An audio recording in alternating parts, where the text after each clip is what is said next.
What's up, Bladers? Today we're going to be going over the recap of Beyblade Day, everything that we got from Takara Tomy, Hasbro, and even some of the content creators. There's a lot, so let's get in by y'all subscribing. So if you guys remember, I made a predictions video about what I hopefully expected to get from TT Hasbro, and some of my wild ideas. Some of the stuff was correct, and a lot of it was wrong. So let's go through it all and see what we got.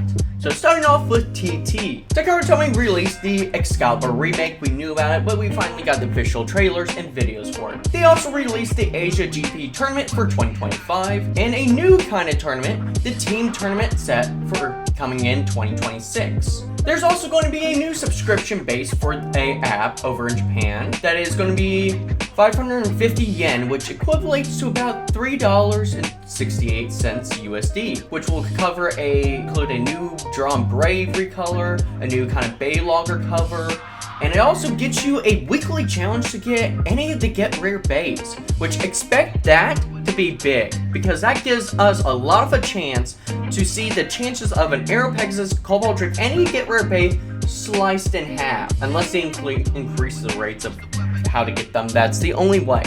I definitely could see those prices being cut in half. This is a big deal there. Also in it as well, you get a 550 yen discount code for any TT malls, which, you know, basically you're paying to get a coupon every month, which to me sounds like a great deal alone right there. It's like, at first I thought like, oh, that's kind of stupid. Why would you want a 550 yen just for a $3, basically $4 discount code for in TT malls? And then I'm like, wait, hang on.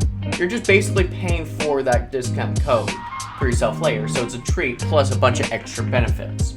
So it's a great deal.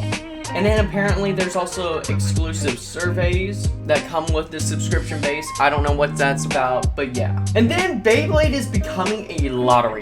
That one's an interesting one because they're pairing up with the DMM lottery over in Japan. Now, what is the DMM lottery system?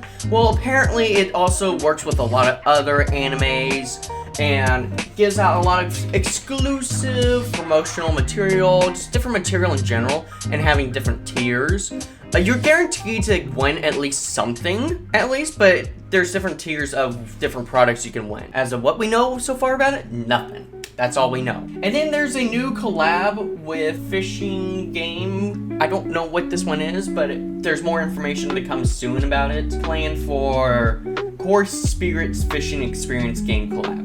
All we know, it's coming soon. Nothing that of sorts of collabs, like it's a stadium, it's a Beyblade, we don't know. Also, a new Beyblade video game has been announced and is currently in development due to the success of Beyblade X Zone. And it will take the data from Zone and transfer it over to this new video game. So there is a reason to still keep playing Zone, alright?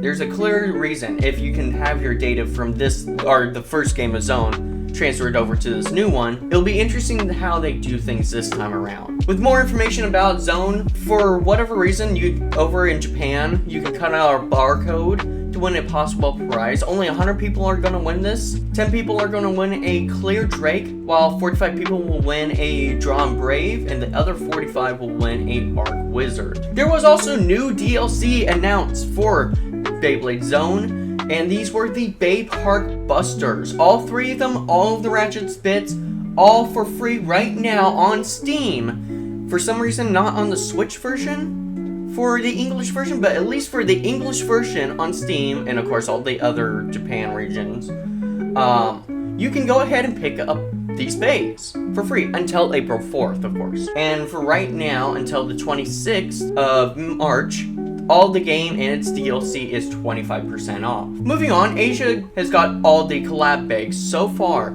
for Marvel, Star Wars, and Transformers. The only things they don't have currently is the Jurassic World bays and the 2 new packs for Marvel and Star Wars. Otherwise, they now have access to our exclusive bays. But yet we don't have access to theirs. Kind of upsetting. Oh well. And then one of the biggest announcements that we got from Beyblade Day was the World Championship Tournament. This will be held October 11th and 12th, with the group staging finals held in Japan this year, with an Asia, Japan, US, Europe, Latin America, Australia, and New Zealand qualifiers. Right now we only have access for Japan to see the information, and what Japan is going to be doing is their G system, with first and second qualifying for the Extreme Cup for the GP tournament of 2025. There's also a $1,000,000 drawn Brave, which is included as a prize, which equates close to $7,000 USD. Moving on to Hasbro. We get a new Golden Leon crest code for Beyblade City on Roblox. There is also a trailer announced for the World Championship Series with a minor difference in which stadiums were used in these shots. While in Japan they used the TT Stadium, over in the West they only used the Hasbro Stadium, which signifies that there's going to be a clear difference in how the qualifying rounds are going to be held.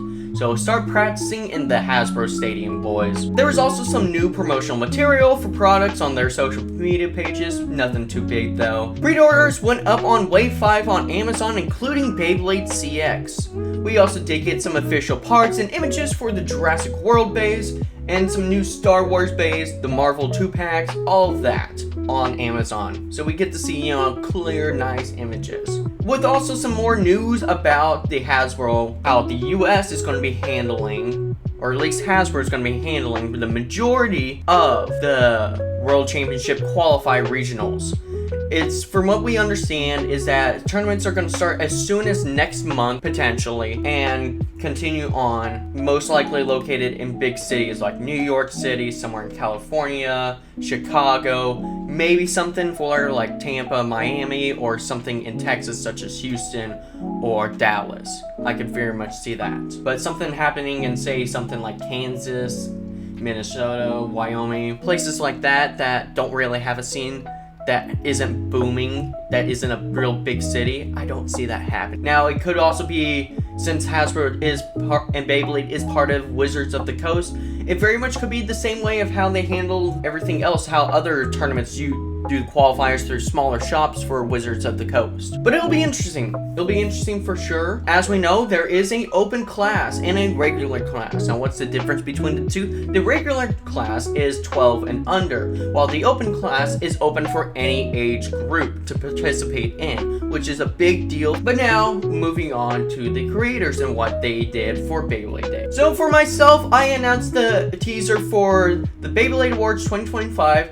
and BayCon. It'll be a huge event happening this September from the 12th to the 14th, experiencing a whole big, huge 3-day weekend event with multiple tournaments, ranked and unranked, the TCG, with multiple big prizes, huge. And also, on top of that, chance to meet some of your favorite creators down here, with the Beyblade Awards paired up with it that weekend too. Crazy Aries introduced a new Beyblade to see if he could go ahead and test out the meta to see if it's healthy or not. And according to what he said so far, it's balanced right now. The WBO had ended their photo contest that they've been holding for the last month or so, and it ended on Beyblade Day. And also kind of a part, but not really a part of the WBO anymore, is the silent, unofficial, and official shutdown of Beyblade Premiere. If you don't know, Beyblade Premiere was one of the top Beyblade sites back in its day for MFB and started first, but has slowly been outclassed and had some major problems over the years where it finally just shut down. Level Zero also went ahead and started recreating the CX system for 3D modeling. Beyblade Geeks, Kevo, Super Beyblade Family, and Kimbo all received a package from Hasbro with all the new Wave 4 Beys. And that's about everything so far that I've seen for Beyblade Day. A major recap over a lot of stuff here. If there was anything I missed out on, please let me know in the comment section down below and tell me how disappointed, how excited you guys were for Beyblade Day, and you think that we got enough things for Beyblade Day, or should we have gotten more? Let me know. Subscribe, and I'll see y'all.